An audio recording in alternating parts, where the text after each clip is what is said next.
Well, hello friends, Fujosevich here. Welcome back to some Hearthstone. As we continue our climb with the Elemental Shaman, trying to climb from 5 up to Legend here.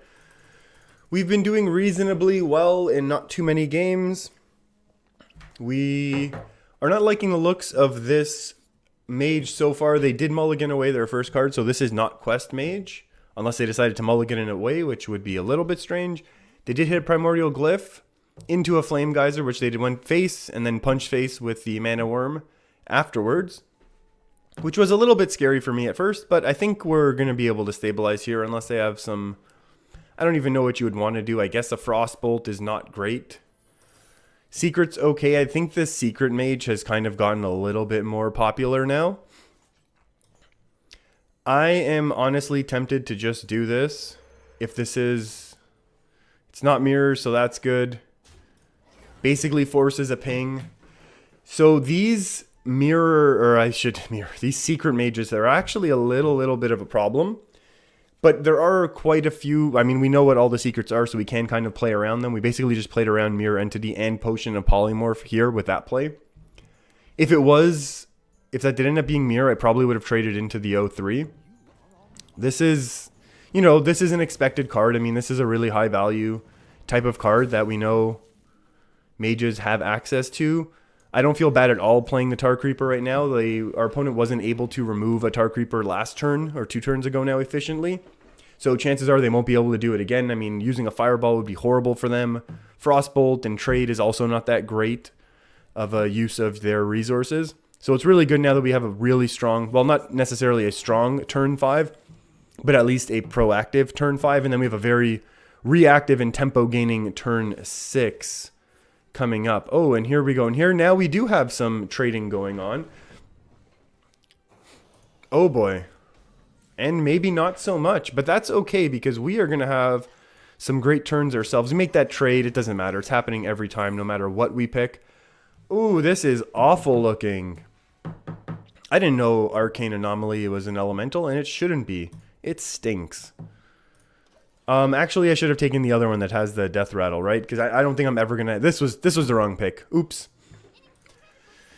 This is getting a little bit scary just with how many minions are on board and the fact that we're not really going to be able to clear this right now. A ping and a 1-2 trade, but we do have a nice 4-5 on board, which is going to demand some sort of an answer, and maybe not. And we're going to be able to gain a little bit of this tempo back and regain a little bit of this board control. We're not going to be willing to play this into Mana Bind. Mana Bind is the new Journey to Un'Goro secret, and that is one thing we just simply cannot allow our opponent to steal. So we're going to go ahead and give him a Maelstrom Portal eventually, and then we'll be willing to play our Jade Lightning. Firelands, kind of to be expected. Okay, so now we're kind of in a little bit of a tough spot. So what we're going to have to do here is, I mean, this is, you look at this and you think, hey, this is a great... This lines up really well, right? To go just Jade Lightning this down. But if this is Mana Bind and our opponent steals the Jade Lightning for free, it also becomes 0 mana, which is very scary for us.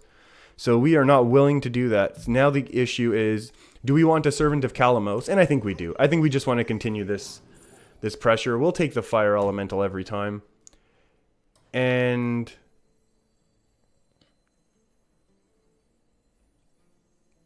I'm thinking whether we do this or the Maelstrom. We'll do this now. It's only 1 discount. I don't know if our opponent's able to see. I don't think I've ever seen this card played before. So I'm not sure if our opponent's able to see. Oh no, this could be scary. Oh, that's a whole heck of a lot less scary. And that's a good thing for us. So now we still have this option of whether or not we want to do Maelstrom. And I think we basically should at this point.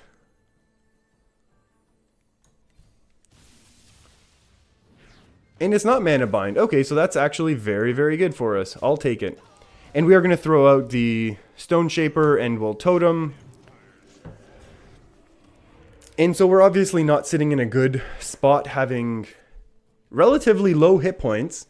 We do have a bit of healing, though, still in our deck. Oh, crystals. They are fresh from Kazakus. This is interesting. That's potentially terrifying as well.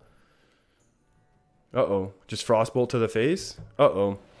Now we really need some heals because I'm expecting our opponent is just going to want to burn us.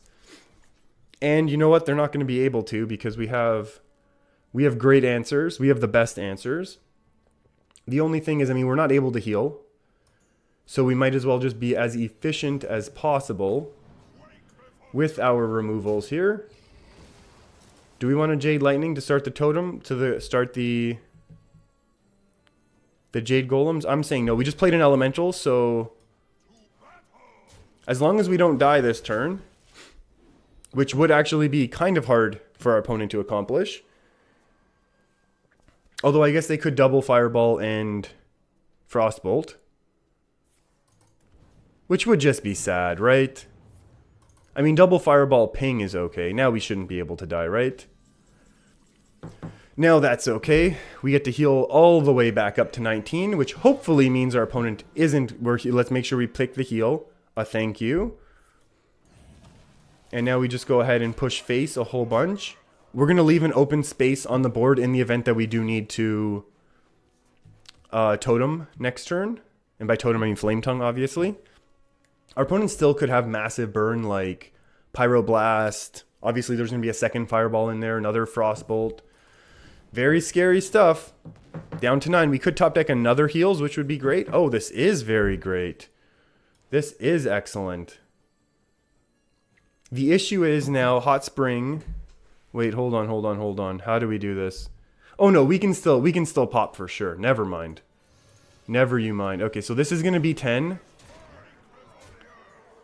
4 plus 2 is 6. Obviously, we can't go 4 in here. We can go 6, 8. So that's pretty good. And we pop at 1, which is what we want to do. So now basically our opponent needs exact lethal or Frostbolt, Medivh's Valet, and Fireball. Or some burn and then their second ice block, basically, to stall the game out one more turn. Which they might have. Oh, we actually got kind of lucky losing that 1-1, so if we do top deck... Oh, perfect. So those heals really, really clutch. Kalamos, super strong card, everyone. Welcome to rank 4. Okay, so it looks like we got ourselves a little bit of a priest here who seems to have missed their their opening completely. I'm really tempted to just Jade Claws here, knowing that we'll be able to Tar Creeper next turn. I'm honestly a little tempted to coin out the hero power, but I think what we're going to do is on our turn 4, we're going to want to play Tar Creeper and pass. And then on turn 5, we'll coin out a Ms. Blackpaw. This is fine. We'll coin out Ms. Blackpaw, and then we'll get back to the whole elemental shenanigans. So this is basically just enough to slow down our opponent. Priest of the Feast does nothing. It's a 3/6 body for 4, which is nice. We know we've seen this before. I'm expecting this to be some sort of control, maybe dragon hybrid of Priest. We haven't seen nearly enough. We've seen nothing. All we've seen is a Cabal Talon Priest and the Priest of the Feast, which at this point are included in these types of decks. This is fine. Our opponent can go ahead and get some value off of us. Our Aya right now, I mean, is just going to do some real work for us, which is very nice to see. And likely Fire Elemental will come in and kind of finish off this Priest of the Feast for us, which will be nice. And then we've got our nice Fire Elemental into a Blaze Caller, into Alakir. Hopefully a nice and strong curve that our opponent here won't be able to deal with. And of course, with all these elementals, we can pick up a Servant of Kalamos top deck at any point and kind of weave that into our game plan here a little bit. Uh-oh. So we could have some... Okay, so we got some Radiant Elemental potential shenanigans here. Ooh, Potion of Manai. Very strong combo. We'll see what else happens. Into a Holy Nova, also a strong combo. But that's still only 3 health, and I think, honestly, at this point, we're going to be in a really good position. Fire Elemental is just such a strong card. It's crazy. I mean, our opponent had to use a lot of resources on that turn, and really, now that it's their turn again, they don't have that much of a stronger board position. And if they do end up playing something big, like they are right now, it just dies instantly. And then we hold off on the Servant of Kalamos, basically. This has to get removed. This has to get removed every single turn it gets played. If this stays up with a Radiant Elemental, it's probably game over for us. So luckily we do have this, that we did top deck the Blaze Call. Well, a few turns ago now. We've had it in hand for a while. Which I think is fair. It's one of those things where it's like, yeah, sure, I've had it in hand for a while, but it's also kind of clunky at 7 mana. It's not like we were able to do anything with it until now. And that's probably one of the big win conditions for this deck. I don't know. We haven't seen any Death Rattles yet, so I don't even know if this is going to be an Azoth or if it's going to be some sort of dragon or if it's just really some control hybrid. Okay, probably control hybrid. So that's obviously kind of scary for us right now. And I have to kind of think how we want to do this now. Top decking Hex would be the best. We have no weapon removal. That's one of the big things. I know I've talked about this in other videos that I've made with this Elemental Shaman, is the fact that we can't really do too much about weapons. And obviously weapon removal right here is a premium. So, and Priest will run now a couple other big spells, basically just a combo with a Tesh. So they'll probably have other Holy Novas. I mean, small things like Shadow Word, Pains, Deaths, Power Word Shields are obviously just kind of negligible effects, really, for us to have to deal with. It's not something that I really care about. Oh, Jade Lightning is so strong. Okay, how can we do this? So we can Jade Lightning, punch in, and trade here, along with a Maelstrom Portal, and then also the Flame Elemental. That's right, that's 4, 6, and then we go 7. And the idea behind this is 4, 5, 6, 7. And I take 7 face damage. Don't get me wrong, that's a lot. But Priest is not really known for burst. So I think that's probably a safe play. And it continues to build up our Jades. And then it will activate our Servant of Kalamos for next turn. And it clears our opponent's board as well. So all in all, this is just a really, I like this play a lot, I think. Now we have to make sure we do this properly. And we know because we do have a bunch of healing in this deck, you know, the limited burst that I think our opponent would have against us isn't that strong. And we're kind of setting up now, slowly setting up for a Bloodlust Flame Tongue win, which I don't think we're quite at. That's another 4 for Flame Tongue. This is actually kind of scary because of the ordering of these spells. Because now that is a 6. Okay, that's kind of scary. I'll give you that. That is kind of worrisome for us. A heal, I think we're going to basically ignore it and just play Servant of Kalamos, unless we get something even more sweet, that's not. We'll go ahead and discover. We're hoping for Kalamos or Alakir. Oh my goodness, which one do we take? Oh, what is going to be better, actually? Would a second Alakir be better or a second Kalamos? I'm going to go with Kalamos just because it's more versatile. And I will throw down the heals here. I know this means our opponent can kind of trade for a little bit of value with this, but I don't really mind stopping the face damage here a little bit.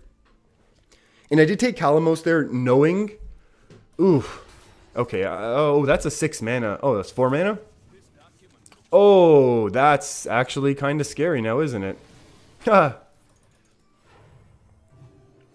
So what we're going to have to do here is... Kalamos is not coming out this turn, I'll tell you that much right now. So what we're going to do is we're going to attack in with the Twilight to pop this. Then we're going to Flame Tongue. Then we're going to use Alakir. If I'd known... Okay. Alakir gets his intro, then we can start talking again. So if I'd known we were going to top deck a second Flame Tongue, I would have taken a second Alakir. But since we didn't know that, and obviously there was no way for us to know that, now we will do it this way.